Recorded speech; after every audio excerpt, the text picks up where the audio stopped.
a great day when you're hanging around. Nothing's ever gonna bring me down. Good times are coming our way. Whenever, wherever, whatever today. Today is going to be a great day. I am Nikki G, your host. Welcome to the Lone Doctrine, the food for thought exploration station, and your place in making today better than yesterday. This month, every month, we pick a topic to explore, and this month we've been talking about change. Change is one of life's constants. You've probably heard me say that over and over.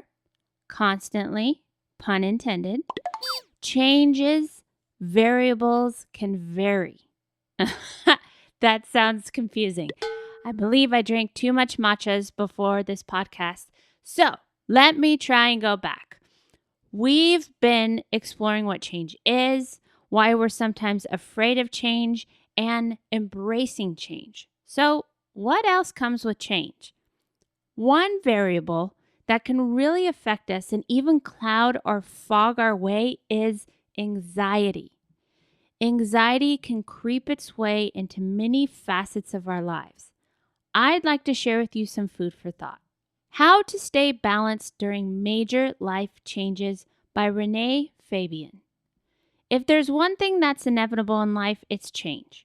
Sometimes those changes are small, but every once in a while they're major. Think marriage, divorce, loss of a loved one, a new job, having children, going back to school, or buying a house.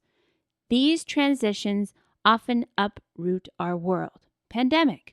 Sometimes in ways we aren't prepared for or don't want to deal with. For all the pain, uncertainty, or joy these major life changes bring into our lives, there's no doubt they can take a toll on our mental health as we try to navigate our way through uncharted territory. So why major life changes are so major?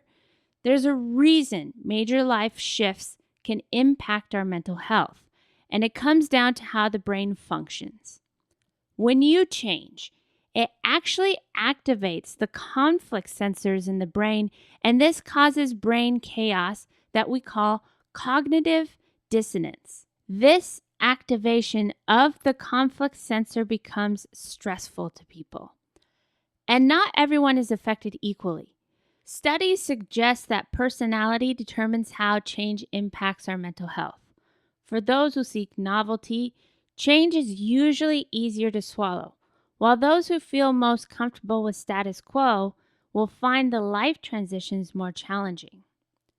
The mental health implications during serious adjustments don't discriminate. Even change that's generally positive, such as celebrating a new marriage or having a baby, registers in the brain the same way as a more difficult event. The brain feels more comfortable with old patterns, and anything new presents a dilemma. When it comes to positive life changes, the brain is still challenged to do something different. Even if that change is positive, it can induce anxiety or uncertainty or a feeling of unfamiliarity, and this generally participates habit pathways in the brain, meaning as soon as you feel stress, you want to go back to the old habits, the old way. Isn't it interesting how you can experience anxiety whether the change is good or difficult? On one hand, you might be thinking, great, now I'm going to experience anxiety no matter what. But hear this. Now knowing that anxiety is a part of the process, can you normalize it? Meaning, there are many things in our human experience that we've been taught are quote-unquote bad. We're expected to be perfect, to be fine, to not have feelings, and sometimes when we express our feelings, we're seen as weak or incapable. But science proves that our minds function with the change, whether good or bad, in a very similar way. So, it's okay. It's okay to feel a little anxiety now and again. But as we allow all these different emotions to come into our lives, we also must not forget to give our mind a little TLC. It's when we neglect our mental well-being that things like anxiety get away from us. they worsen, and they build. When you're in the middle of a change, here's some actionable and practical ways to cope with any possible anxiety you may feel by PsychCentral.com. Number 1, exercise. Every piece on depression and anxiety lists this one. Exercise relieves anxiety and stress in several ways. First, cardiovascular workouts stimulate brain chemicals that foster growth of nerve cells. Second, exercise increases the activity of serotonin. Third, a raised heart rate releases endorphins and hormones known as ANP, which reduces pain, induces euphoria, and helps control the brain's response to stress and anxiety. Number 2, breathe. You do this one on your own, so you're halfway there, but do you do it the right way? Meaning, do you do it in a way that works for you when you're in heightened stress or when you're in a heightened state of anxiety? Because you're missing out on some major toxin release if you aren't working through those processes and breathing a certain way. When you breathe deeply, you will feel immediate relief. It's the difference between a full-blown panic attack and a regular panic attack. There are all sorts of deep breathing exercises. You can research different meditations, different breathing exercises, and you can utilize those in your day-to-day, and you'd be surprised. It is very important for all of us to be breathing, and there is time to take the time to just take a deep breath. This number might be surprising, but your body actually releases 70% of its toxins through breathing. If you're not breathing through your diaphragm, you're not getting the full effect. Over time, the toxins build up, which can cause anxiety, stress, and even illness. By releasing the carbon dioxide that has passed through your bloodstream into your lungs, you do your body and its metabolism a favor. And here's something out of the ordinary. Understand the language of the amygdala. The amygdala, the almond cluster in your brain that is responsible for the message, "Oh my God, the world is ending," gets a bad rap. But it should, because it's constantly sending us panicked notes, which aren't at all helpful to those who have a lot of anxiety, especially during times of change. Some people may call someone like this the alarmist.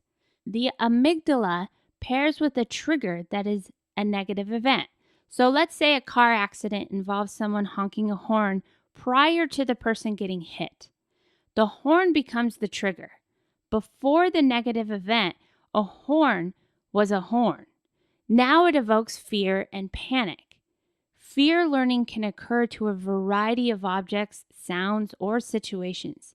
When we experience and we understand that part of our brain and we see that we're going through those same patterns, even though we're in a completely different situation, we have to remind ourselves and realize and take a breath, take a step back, and really understand the language of our amygdala and see if there's actually any validity in that for that moment. And one more thing to think about is go from no to know, K-N-O-W. That is brilliant. A part of the English language that we can use to our benefit. This means taking the message, "No, I can't, no, I can't, no, no, no," to the prefrontal cortex of your mind, or more sophisticated part of the brain, where we can break it down. We identify those distorted thoughts. Why are we repeating, "No, I can't"? Why are we in this negative state? Like, why does it have to be all or nothing? Then we get a little bit more information. That although we might not do well in times of change, that may be a reminder to not be so hard on yourself. That there are times that we have experienced change and been successful through change. So you're most likely be able to do it again and to go through the motions and to breathe and to move forward until you feel more stable. Some of these I've said over and over, and some of these are something you may have never heard before. But in the end, we can listen, we can read, but we won't really know what works for us until we take action. It is time to take action. How will you take action today, here and now? There's no better time than to start right now. Can I make a confession? I've been feeling a bit of anxiety lately. There has been a lot of change, and honestly, I've felt anxiety. As most of us have experienced this pandemic and going through this new way of life, I've really been in a place of change. How can I change for the better? How can I be better? Am I really helping people through this podcast? I've been wondering if this is actually making an impact, if people are actually listening. Should I keep going? Are you out there? If you are, will you let me know? You can leave us a comment on Instagram or even send me a direct message or even go to our website and send us an email. We want to be able to serve you well, but we also want to know if you are out there. You are important. If you're here for a reason, and we hope we can keep coming back each and every week to support you. Until then, keep fighting the good fight.